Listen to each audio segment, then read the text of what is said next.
Les grandes actions ont souvent des débuts modestes. Si ce que l'on vous a montré précédemment vous interpelle, si vous avez envie d'agir, vous avez alors un réel rôle à jouer. Nous allons vous expliquer comment, de l'initiative individuelle, on passe à l'action collective. En fait, ça commence par vous. Oui, vous qui m'écoutez. Commencez par en parler autour de vous, au sein de votre établissement, dans le but de créer une équipe autour de votre projet. Ce groupe pourra s'enrichir de personnes supplémentaires au cours de la démarche.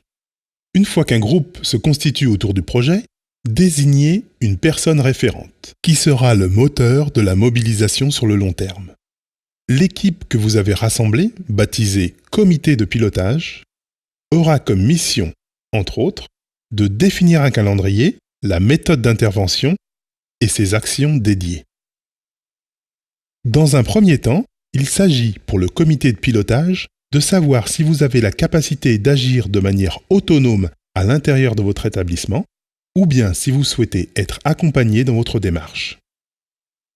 Dans le cas où vous décidez d'agir de façon autonome, il vous sera nécessaire d'assimiler des prérequis indispensables pour la réussite de la démarche, à travers la consultation de documents, de guides tels que ceux-ci. Ou bien alors à travers une formation auprès par exemple de l'un de ces organismes. Dans le cas où vous choisissez d'être accompagné, vous pouvez établir un partenariat avec un organisme ou une association comme le CREPAC. Ce partenariat pourra être modulable suivant le niveau d'accompagnement qui vous est nécessaire, vos besoins, vos attentes. Que vous soyez accompagné ou autonome, la marche à suivre est la même. Il faut d'abord diagnostiquer l'existant. Il s'agit de savoir quelle quantité vous gaspillez et combien cela vous coûte. Pour cela, des pesées quotidiennes sont organisées pendant une semaine. Vous devez aussi connaître l'avis des principaux intéressés. Des sondages sont alors réalisés auprès des convives pour connaître leur vision de la restauration dans votre établissement et éventuellement recueillir leurs idées pour lutter contre le gaspillage alimentaire. Lors d'une réunion du comité de pilotage, les résultats du diagnostic sont présentés. Une stratégie est élaborée pour réduire le gaspillage alimentaire avec un objectif de réduction quantifié.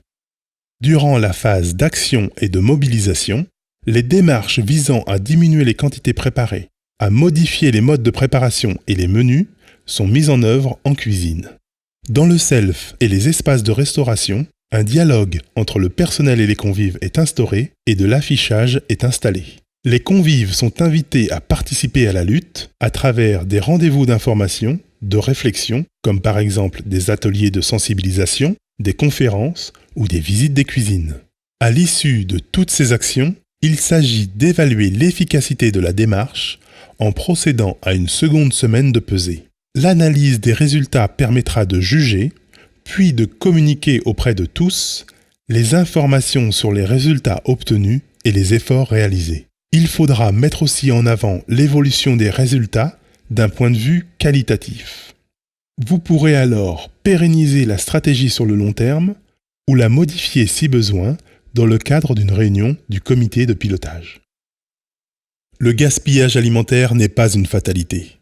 Vous aussi, vous pouvez agir à votre échelle, et dès maintenant, dans le cadre du pacte national contre le gaspillage alimentaire qui répond à l'objectif ambitieux du gouvernement de réduire de moitié le gaspillage alimentaire d'ici 2025. Nous comptons sur vous et vous pouvez compter sur nous.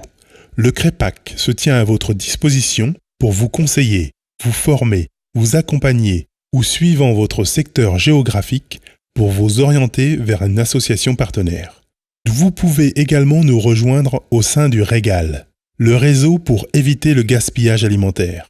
Il s'agit d'un réseau animé par le CREPAC, réunissant tous les acteurs de la chaîne afin de lutter contre le gaspillage alimentaire.